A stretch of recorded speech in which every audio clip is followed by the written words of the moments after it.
আমার শ্রেণীর ছাত্রছাত্রী, আমি দীপান্বিতা ম্যাডাম। আমার ইউটিউব চ্যানেল দীপাস টিচিংয়ে তোমাদের প্রত্যেককে স্বাগত জানিয়ে বলি, তোমরা দেখতেই পাচ্ছ আমার হাতে এবিটি এর টেস্ট পেপার আছে, যেটা 2025-26 শিক্ষাবর্ষের স্টুডেন্টদের জন্য, অর্থাৎ যারা সেমিস্টার 4 দিবে, সেমিস্টার সিস্টেমের প্রথম ব্যাচ যারা সেমিস্টার 4 দিবে তাদের জন্য আজকে এসি 9 to 2 এই পেজটি আলোচনা করব। এর আগে এসি 7, এসি 30, এসি 50, এসি 76 আলোচনা করা হয়েছে। তোমরা দেখো, তার জন্য তোমাদের এই নতুন সিজনে যে সমস্ত বইগুলি প্রকাশিত হয়েছে সমস্ত বইগুলি আমার হাতে আছে।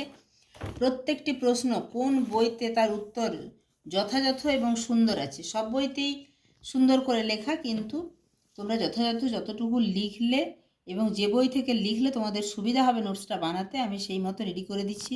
তোমরা জানো অলরেডি, যারা আমার চ্যানেলে আছো, যে আমি কিন্তু তোমাদের একদম ফার্স্ট যে পোর্শন, অর্থাৎ ফান্ডামেন্টালস অফ ফিজিক্যাল জিওগ্রাফি, তার পিডিএফ সহ দিয়েছি। স্ক্রিনে দেওয়া নম্বরে তোমরা যোগাযোগ করে আগের পিডিএফগুলো নিয়ে নিতে পারো। আমি যেহেতু পিডিএফ দেওয়া আছে তাই আর পিডিএফ দিচ্ছি না, আমি জাস্ট বই থেকে আলোচনা করে যাব। এখন আলোচনা করব পার্ট এ, একটা ভিডিওতে পার্ট এ, একটা ভিডিওতে পার্ট বি, একটা ভিডিওতে পার্ট সি, এভাবেই প্রত্যেকটা পেজ কিন্তু আলোচনা করা থাকছে। তো চলো শুরু করা যাক। প্রথম কোশ্চেন আছে, দেখো, সমুদ্রের ক্ষয়কার্যের ফলে কিভাবে সমুদ্র ভৃগু এবং তরঙ্গ কর্তৃত মঞ্চ সৃষ্টি হয় তা ব্যাখ্যা করো। দেখো, এটা নতুন করে বলার কিছু অপেক্ষা রাখে না যে সমুদ্র তরঙ্গের ক্ষয়কার্যের ফলে সৃষ্ট ভূমিরূপ। তোমাদের যেহেতু দুটি বলে দিয়েছে, সেটা আরও সহজ হয়ে গেল। দেখে নাও বই থেকে কোথা থেকে লিখবে। দেখো, এটা অজিত শীলের বই। অজিত শীলের বই থেকে 37 পেজে সামুদ্রিক ক্ষয়ের ফলে গঠিত ভূমিরূপ ভৃগু যতটুকু লেখা আছে ততটুকু, আর এই সুন্দর করে ছবিটি আঁকা আছে। এই ভৃগুই যে ক্রমশ ক্ষয় পেতে পেতে, অ্যাকচুয়ালি ভৃগু এখান পর্যন্ত ছিল, সেই ভৃগু ধস পেতে পেতে কমেছে, কমে একসময় এরকম জায়গায়, পরে আরও ধস পেতে পেতে এই জায়গায় এসেছে এবং এই অংশটা মঞ্চের আকারে অবস্থান করছে। এইভাবে ভৃগু এবং তরঙ্গ কর্তৃত মঞ্চ সৃষ্টি হয়েছে। তোমরা এই ছবিটা দিলেই হবে। এবং আমার মনে হয় সবচেয়ে কম এবং সবচেয়ে যথাযথ এই বইতে তোমরা উত্তর পাবে, তাই একটা স্ক্রিনশট নিয়ে নাও। যে সমুদ্র তীরস্থ উঁচু খাড়া পাড়কে ভৃগু বলে। উঁচু ভূমি সমুদ্রে নেমে গেলে তরঙ্গের আঘাতে এর গায়ে প্রথমে খাঁজ বা নচের সৃষ্টি হয়। এই খাঁজ ক্রমশ বৃদ্ধি পেয়ে খাড়া পাড় রূপে সমুদ্রের উপর ঝুলে থাকে, একে ভৃগু বলে। এই যে নিচে তরঙ্গ কর্তৃত মঞ্চ কিভাবে, এর নিচেই যে কিভাবে তরঙ্গ কর্তৃত মঞ্চ গঠিত হয় সেটা আবার এখানে লেখা আছে। ভৃগু বা উঁচু খাড়া পাড় ক্রমশ তরঙ্গের আঘাতে ক্ষয়প্রাপ্ত হয়ে পিছিয়ে গেলে তা দেখতে অনেকটা ধাপ বা মঞ্চের মতো হয়, একে তরঙ্গ কর্তৃত মঞ্চ বলে। ক্ষয়প্রাপ্ত দ্রব্যগুলির আঘাতে তরঙ্গ কর্তৃত মঞ্চ আরও ক্ষয়প্রাপ্ত হয়ে অনেক চড়া হয় এবং এর ঢাল সমুদ্রের দিকে ক্রমশ নেমে যায়, এর ফলে উপকূলের ক্ষয় প্রশমিত হয়। তাহলে তোমরা বুঝতে পারলে। এবার যদি দেখতে চাও যে ভৃগু এবং তরঙ্গ কর্তৃত মঞ্চের মধ্যে কি পার্থক্য, না, ভৃগুর যত পশ্চাৎপসরণ হবে তরঙ্গ কর্তৃত মঞ্চ তত প্রসারিত হবে। ঠিক আছে, চলে যাব পরের কোশ্চেনে। পরের কোশ্চেন আছে, দেখো, জীববৈচিত্র্য সৃষ্টি ও বিনাশে মানুষের ভূমিকা সম্পর্কে আলোচনা করো। আমরা জানি জীববৈচিত্র্য সৃষ্টি বিনাশ সব কিছুতে মানুষ যেহেতু প্রকৃতিকে অনেক রকমভাবে পরিবর্তন করে চলেছে ক্রমাগত, জীববৈচিত্র্য বিনাশে তো মানুষের ভূমিকা আছে, বিভিন্ন দূষণ ঘটিয়েও জীববৈচিত্র্য নষ্ট হচ্ছে, আর জীববৈচিত্র্য সৃষ্টিতেও কিন্তু মানুষের ভূমিকা আছে। আমরা বইতে একটু দেখে নেব। এর যথাযথ উত্তরটি তোমরা অরুণাভ মিশ্র, ডক্টর রামকৃষ্ণ সেনের বইতে পাবে। তবে বইতে যেভাবে আছে তোমাদেরকে কিন্তু আরেকটু গুছিয়ে লিখতে হবে। আমি তোমাদেরকে বলে দিচ্ছি, জীববৈচিত্র্য সৃষ্টি বলতে এক কথায় জীববৈচিত্র্য সংরক্ষণ। জীববৈচিত্র্য সৃষ্টি, মানুষ তো আর অন্য প্রাণী বা অন্য উদ্ভিদ সৃষ্টি করতে পারবে না, তারা হয়তো চাষবাস করতে পারবে, উদ্ভিদ প্রজাতি বা প্রাণী প্রজাতির সংরক্ষণ করতে পারবে। তোমাদেরকে কিন্তু এই সংরক্ষণ প্রণালীগুলো ঠিকঠাকভাবে বুঝে নিতে হবে এবং অল্প কথায় লিখতে হবে। এই যে বিভিন্ন প্রজাতির সংরক্ষণ মানুষ কিভাবে করে, না, একটা হচ্ছে ইনসিটু সংরক্ষণ, তোমরা শুধু নামটা বলে চলে যাবে। এই ইনসিটু সংরক্ষণের আবার বিভিন্ন ভাগ আছে। বিজ্ঞানসম্মত সংরক্ষণ অঞ্চল বা সায়েন্টিফিক কনজারভেশন এরিয়া, তাহলে এইটুকুই লিখবে হেডিংটা। এই সায়েন্টিফিক কনজারভেশন এরিয়ার মধ্যে পড়ছে জাতীয় উদ্যান সংরক্ষণ, জাতীয় সৌধে সংরক্ষণ। জাতীয় উদ্যানে এখানে তোমরা একটু স্ক্রিনশট নিয়ে নাও, একটুখানি যদি দেখে নাও, বুঝে নাও, তাহলেই কিন্তু ব্যাপারটা মনে থেকে যাবে। এই যে তানজানিয়ার সেরেঙ্গেটি জাতীয় উদ্যানটি পৃথিবীর মধ্যে বৃহত্তম। এছাড়া ভারতে আছে 166টি জাতীয় উদ্যান। এছাড়া জাতীয় সৌধে সংরক্ষণ, বন্যপ্রাণী অভয়ারণ্যে প্রাণী সংরক্ষণ হয়, সংরক্ষিত ভূদৃশ্য যেটা রিজার্ভ ল্যান্ডস্কেপ সংরক্ষণ, সম্পদ সংরক্ষণ অঞ্চলে অর্থাৎ রিসোর্স কনজারভেশন এরিয়াতে, জাতীয় জৈব ও নৃতাত্ত্বিক অঞ্চলে সংরক্ষণ, বহুমুখী ব্যবহার ব্যবস্থাপনা অঞ্চলে সংরক্ষণ। এগুলো গেল সমস্ত ইনসিটু সংরক্ষণ, অর্থাৎ বিভিন্ন প্রজাতিকে তার স্বস্থানে, তার যে জায়গা সেখানেই সংরক্ষণ করা হয়। আর সেই স্বস্থান থেকে তুলে এনে অন্য কোথাও সংরক্ষণ, যেমন ধরো তোমাদেরকে বুঝিয়ে বলি যে কলকাতায় তোমরা চিড়িয়াখানায় গেলে বাঘ দেখতে পারো, বাঘের তো আর ওটা জায়গা নয়, বাঘকে এনে চিড়িয়াখানায় সংরক্ষণ করা হচ্ছে। এইটা হচ্ছে বহিঃক্ষেত্রীয় সংরক্ষণ। তোমরা আমার ক্লাসে আগেই ইনস্টিটিউট সংরক্ষণ, এক্সিটিউ সংরক্ষণের লং ভিডিও, শর্ট ভিডিও সবই পেয়েছো, সেগুলো দরকার হলে আবার দেখে নিতে পারো। যাই হোক, বহিঃক্ষেত্রীয় সংরক্ষণ শুধু হেডিংটা করবে, তাহলে এইগুলো হচ্ছে জীববৈচিত্র্য সৃষ্টিতে মানুষের ভূমিকা। যেমন চিড়িয়াখানা, আলিপুর চিড়িয়াখানায় অনেক কিছু, সাফারি জু, ওপেন রেঞ্জ জু, পেটিং জু, অ্যাভিয়ারিস, রোড সাইড জু, সার্পেন্টারিস ইত্যাদি। এই যে চিড়িয়াখানা মানে বিভিন্ন ধরনের হয়, এগুলো হচ্ছে চিড়িয়াখানার বিভিন্ন ধরন। এগুলো উল্লেখ করার দরকার নেই, শুধু চিড়িয়াখানায় যে বিভিন্ন প্রাণীকে সংরক্ষণ করা হয় সেটা উল্লেখ করবে।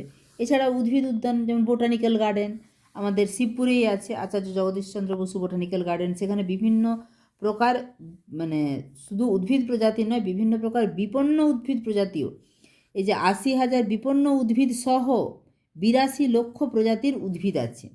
তাহলে 82 লক্ষ প্রজাতির উদ্ভিদ রয়েছে সারা পৃথিবীর 16টি জাতীয় উদ্যানে। এছাড়া বীজ ব্যাংক বা সিড ব্যাংককে সংরক্ষণ করে, এটাও মানুষের ভূমিকা।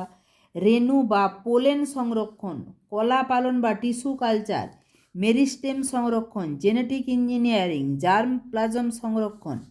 এছাড়া 3 নম্বরে রয়েছে ইনসিটু এক্সিটু, লিখলেও হবে। তাছাড়া তোমরা ইনভিট্রো সংরক্ষণ, যেখানে -196°C তাপমাত্রায় তরল নাইট্রোজেনের মধ্যে বিলুপ্তপ্রায় উদ্ভিদ, শস্যবীজ, রেণু ও গাছের বিভিন্ন অংশ সংরক্ষণ করা হয়। তাহলে এইটা তো গেল যে জীববৈচিত্র্য সৃষ্টি বা সংরক্ষণে মানুষের ভূমিকা। জীববৈচিত্র্য ধ্বংসের জন্য কারণ কি কি, বা মানুষ কিভাবে ধ্বংস করে? অত্যধিক বৃক্ষচ্ছেদন, পরিণত গাছ, কেন কোনো গাছই কাটা উচিত নয়। এখন তোমরা জানো বাড়ির গাছকে কাটতে হলেও সেখানে ফরেস্টের পারমিশন লাগে। তাহলে সেই পারমিশনকে বাদ দিয়ে মানুষ কিন্তু চোরা পথে অনেক বৃক্ষচ্ছেদন করছে। এই যে চোরা শিকার, যেখানে শুধু বৃক্ষচ্ছেদন নয়, বনের মধ্যে ঢুকে বিভিন্ন প্রাণীকে হত্যা করছে। বিভিন্ন প্রাণীর যে বিভিন্ন মূল্যবান অঙ্গ, হাতির দাঁত, গন্ডার, হরিণের শিং, চামড়া, এইগুলোর জন্য চোরা শিকার কিন্তু ক্রমাগত বৃদ্ধি পাচ্ছে। তাহলে মানুষ কি করছে? উদ্ভিদকেও ছেদন করছে, যেরকম সেরকম প্রাণীকেও শিকার করছে বা হত্যা করছে। এছাড়া চোরা শিকারের কারণে ভারতে চিত্রল হরিণ বা কচ্ছপ হ্রাস পাচ্ছে। রাজস্থানের সারিস্কা অভয়ারণ্যে চোরা শিকারের দাপটে বাঘ বিলুপ্ত হয়ে গেছে। এছাড়া চন্দন কাঠ সহ দুর্লভ গাছের চুরি জীববৈচিত্র্যকে নষ্ট করছে। এছাড়া অত্যধিক পশুপালনের কারণে কি হচ্ছে না, তাদের ওই যে পশুপালন, পশুর খুর প্লাস পশু যারা পালন করে, পশুচারণ যারা করে, তাদের পায়ের এতে ছোট ছোট পায়ের আঘাতেই বলো বা খুরের আঘাতেই বলো, ছোট ছোট গাছ, চারা গাছ, এগুলো নষ্ট হচ্ছে। বহিঃপ্রজাতির উদ্ভিদ ও প্রাণীর আক্রমণ, বহিরাগত প্রজাতির অনুপ্রবেশের ফলে স্থানীয় প্রজাতির বিনষ্ট হওয়ার সম্ভাবনা বাড়ে। এছাড়া বাইরের থেকে কোনো প্রাণীর আগমন আক্রমণ করলে স্থানীয় জীব সংখ্যার উপর তার প্রভাব পড়ে। এছাড়া কৃষিভূমি সম্প্রসারণ হয়, তোমরা দেখতেই পাচ্ছ যে বিভিন্ন অরণ্যের যে প্রান্তভাগ তাকে কেটে সাফাই করে কৃষিভূমি বা ঘরবাড়ি নির্মাণ করা হচ্ছে। যে বাসভূমি সম্প্রসারণ, ঘরবাড়ি, পেট্রোল পাম্প, ছোট ছোট কলকারখানা, এই সমস্ত গড়ে উঠছে।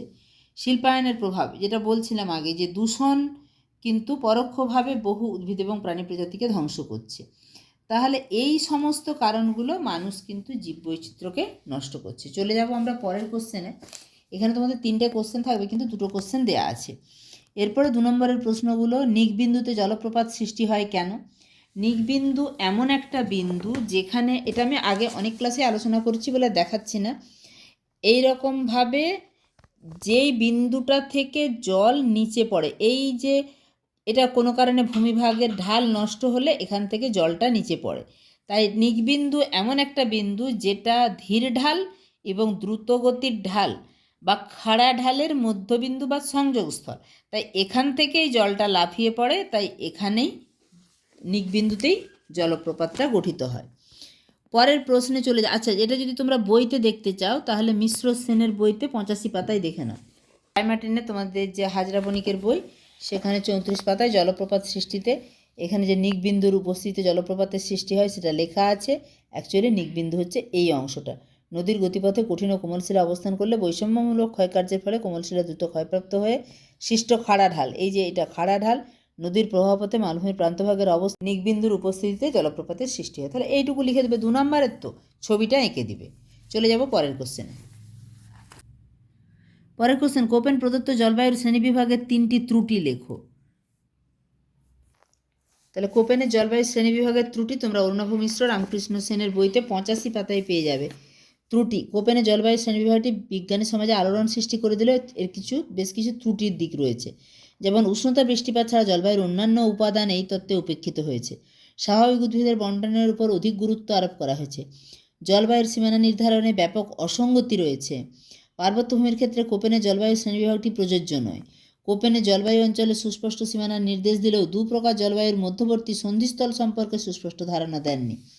তিনি এ, সি, ডি, কে গড় তাপমাত্রার ভিত্তিতে এবং কে বৃষ্টিপাতের ভিত্তিতে চিহ্নিত করেছেন। একই শ্রেণীবিভাগের 2 রকম দৃষ্টিভঙ্গি বিতর্কিত। তাহলে এইটুকু লিখলেই তোমরা সুন্দর কিন্তু 3 নম্বরে 3 নম্বর পেয়ে যাবে। 3 নম্বরের প্রশ্ন, পাত সংস্থান তত্ত্বের আলোকে হিমালয় পর্বতের সৃষ্টির কারণ কি? এটা তোমরা ক্লাস 10 থেকে পড়ে আসছো, তাও তোমাদেরকে আমি বইয়ে দেখিয়ে দিচ্ছি যে কোনখান থেকে তোমরা লিখবে। এই যে পাত সংস্থান তত্ত্বের আলোকে হিমালয় পর্বতের উৎপত্তি, এখানে একটু কঠিন করে আছে, তোমরা এটা মাধ্যমিকের বই থেকে করবে। তোমরা জানো যে একদিকে রয়েছে গন্ডোয়ানাল্যান্ড এবং একদিকে রয়েছে আঙ্গারাল্যান্ড, মাঝে রয়েছিল টেথিস মহীখাত। দুটো পাত যখন পরস্পরের মুখোমুখি হচ্ছে তখন টেথিসের সঞ্চিত পলিতে ভাঁজ খেয়ে কিন্তু হিমালয় পর্বতমালার উৎপত্তি হয়েছে। অর্থাৎ এই যে এখানে ভারতীয় প্লেট বা পাত আর এদিকে তিব্বতীয় পাত, মাঝের টেথিসের সঞ্চিত পলি থেকে হিমালয় পর্বতমালার উৎপত্তি। তবে এইটুকু অংশ তোমরা লিখে নিতে পারো যে প্রথম পর্বটি অলিগোসিন যুগে সংঘটিত হয়। এই সময় টেথিস, হিমাদ্রি ও মধ্য হিমালয়ের উত্থান ঘটে। দ্বিতীয় পর্বটি মায়াসিন যুগের প্রথম ভাগে হয়। এই ভূ আন্দোলনের ফলে হিমাদ্রি হিমালয়ের উচ্চতা বৃদ্ধি পায়, শিবালিক পর্বতের উত্থান ঘটে। তৃতীয় এবং সর্বশেষ পর্যায়টি প্লায়োসিন যুগের শেষ ভাগ থেকে প্লিস্টোসিন যুগের মধ্যভাগ পর্যন্ত বিস্তৃত। এরপরে এখানে মহীখাতের মধ্যে রয়েছিল টেথিস মহীখাত।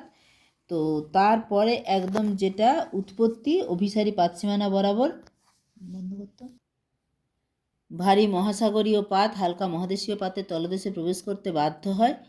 এরপরে তোমরা এই রকমভাবে পরপর, যেহেতু তোমরা একদম যুগগুলো উল্লেখ করে দিচ্ছ, তারপরে লাস্ট লাইনে লিখবে যে সমুদ্রখাত বরাবর সঞ্চিত মহাসাগরীয় পলিতে প্রবল পার্শ্বচাপে ভাঁজপ্রাপ্ত হয়ে সামুদ্রিক খাতের সমান্তরালে রৈখিকভাবে বিন্যস্ত পরপর কতকগুলি শৃঙ্খলিত পর্বত শ্রেণী গড়ে ওঠে। এবার পারলে দিয়ে দিবে, মাধ্যমিকের বইতে কিন্তু ছবিটা আরও সহজ করে আছে। পরের প্রশ্ন, দক্ষিণী দোলনের পরিবেশগত 3টি প্রভাব উল্লেখ করো। এটা তোমাদের বইগুলোতে সেভাবে পাচ্ছি না বলে আমি কিন্তু এই বইটা সাহায্য নিয়েছি। এই বইটা হয়তো তোমাদের সবার কাছে নেই, থাকার কথাও নয়। প্রথমত তোমরা এখান থেকে স্ক্রিনশট নিয়ে নাও। তোমাদেরকে জানতে হবে সার্দার্ন অসিলেশন বা দক্ষিণী দোলন কী। বায়ুমণ্ডলের স্বাভাবিক অবস্থায় দক্ষিণ প্রশান্ত মহাসাগরের পূর্বভাগে পেরু ইকুয়েডর উপকূলে উচ্চচাপ এবং পশ্চিম অস্ট্রেলিয়া ইন্দোনেশিয়া উপকূলে নিম্নচাপ বিরাজ করায় ওয়াকার কোষ গড়ে ওঠে। কিন্তু 2-3 বছর অন্তর পূর্ব থেকে পশ্চিমে চাপের এই অবক্রম পাল্টে যায়। অর্থাৎ প্রশান্ত মহাসাগরের পূর্বে উষ্ণ জলরাশির উপস্থিতির জন্য উষ্ণতা বৃদ্ধির কারণে নিম্নচাপ গড়ে ওঠে।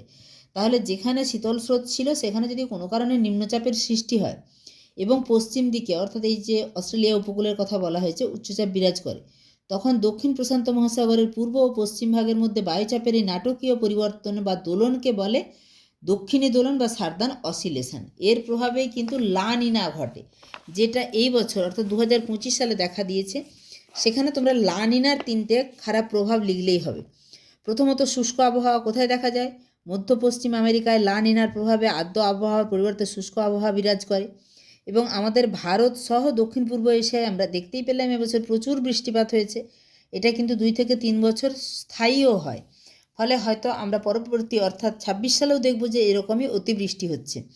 আচ্ছা, তাও আমরা দেখে নিই যে তোমরা কী কী লিখবে। অতিবৃষ্টি ও বন্যা, প্রশান্ত মহাসাগরের পশ্চিম মধ্যাংশে Laos, Malaysia, Philippines, Vietnam, Cambodia, নিউগিনিতে নিম্নচাপের শক্তি বৃদ্ধি পেলে তার প্রভাবে সংশ্লিষ্ট অঞ্চলে টাইফুন, ব্যাগুই, উইলি প্রভৃতি ঘূর্ণঝড়ের প্রকোপ বেড়ে যায়। ফলে প্রবল বৃষ্টিপাত, অতিবর্ষণের প্রভাবে বন্যা হয়। এছাড়া খরা সৃষ্টি, এই যে আমাদের ভারত সহ দক্ষিণ পূর্ব এশিয়ার দেশগুলোতে বন্যা বা অতিবৃষ্টি দেখা দিচ্ছে, এই সময় কিন্তু পেরু, চিলি, ইকুয়েডর মরু অঞ্চলে এবং উত্তর ও মধ্য আমেরিকার পশ্চিম উপকূলে তখন শুষ্ক আবহাওয়া দেখা যায়। তাছাড়া তুষারপাতের আধিক্য দেখা যায়, অন্যান্য জলবায়ুর পরিবর্তন হয়, শীতল লা নিনার প্রভাবে বায়ুমণ্ডল শীতল হয়ে বিশ্বব্যাপী উষ্ণতার তারতম্য ঘটায়। এই 3টে ক্ষতিকারক প্রভাব লিখলেই হবে।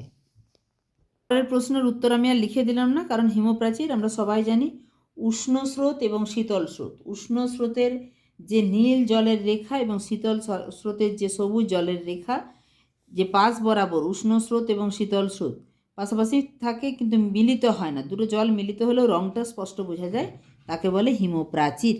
আর নদী মঞ্চ, আমরা জানি যে নদী খাত যখন ক্রমাগত নদীর পুনর্যৌবন লাভের ফলে মূলত যখন তার ঢালের পরিবর্তন হয়, তখন যে দুপাশে ধাপের সৃষ্টি করে তখন তাকে নদীমঞ্চ বলে। তাও আমি তোমাদেরকে হিমপ্রাচীর এবং নদীমঞ্চ বইতে একটু দেখিয়ে দিচ্ছি। এই যে এখানে শীতল লাব্রাডোর স্রোতের জলের রং সবুজ, তোমাদেরকে বললাম শীতল সবুজ যে জলের রং শীতল স্রোতের। দক্ষিণমুখী শীতল লাব্রাডোর স্রোত, উত্তরমুখী গাঢ় নীল রঙের উষ্ণ উপসাগরী স্রোত পাশাপাশি প্রবাহিত হওয়ার সময় উভয় স্রোতের সংযোগস্থলে একটি সুস্পষ্ট সীমারেখা দেখা যায়, তাকে হিমপ্রাচীর বলে। এরপরে আমরা দেখে নেব নদীমঞ্চ। এই যে নদীমঞ্চ হলো নদীর উভয় পাশে গঠিত ধাপ মাপ মঞ্চ। এটি প্রধানত নদীর পুরানো প্লাবনভূমির অংশ, যা পুনর্যৌবন লাভের কারণে বর্তমানে কিছুটা উপরে উঠে এসেছে। নদীমঞ্চ বিভিন্ন ধরনের, এত কিছুর দরকার নেই, তবে এই যে নদীমঞ্চ বা দুপাশে যে ধাপ, এই নদীমঞ্চের একটা ছবি, প্রত্যেকটা ছবি একই রকম, একটা ছবি কিন্তু তোমরা করে দিবে, তাহলে কিন্তু 2 নম্বরে 2 নম্বরই তোমরা পাবে। চলে যাব পরের প্রশ্ন। পরের প্রশ্ন হচ্ছে ফিওর্ড উপকূলের 2টি বৈশিষ্ট্য লেখো। আমরা ফিওর্ড উপকূল কাকে বলে জানি? মহাদেশীয় হিমবাহ অধ্যুষিত অঞ্চলে গভীর হিমবাহ উপত্যকা উপকূলভাগে সমুদ্রপৃষ্ঠের উত্থানের পর নিমজ্জিত হয় এবং খাড়া ঢালযুক্ত যে সংকীর্ণ খাঁড়ি সৃষ্টি করে তাকে ফিওর্ড বলে। আর ফিওর্ডযুক্ত উপকূলই হচ্ছে ফিওর্ড উপকূলের বৈশিষ্ট্য। ফিওর্ড উপকূল খুব সংকীর্ণ এবং খাঁজ বিশিষ্ট। এই উপকূলে বহু দ্বীপ দেখা যায়। উদাহরণ ইউরোপের নরওয়ে, সুইডেন, ডেনমার্ক, পশ্চিম স্কটল্যান্ড, আলাস্কা অঞ্চলে এরকম ফিওর্ড উপকূল দেখা যায়।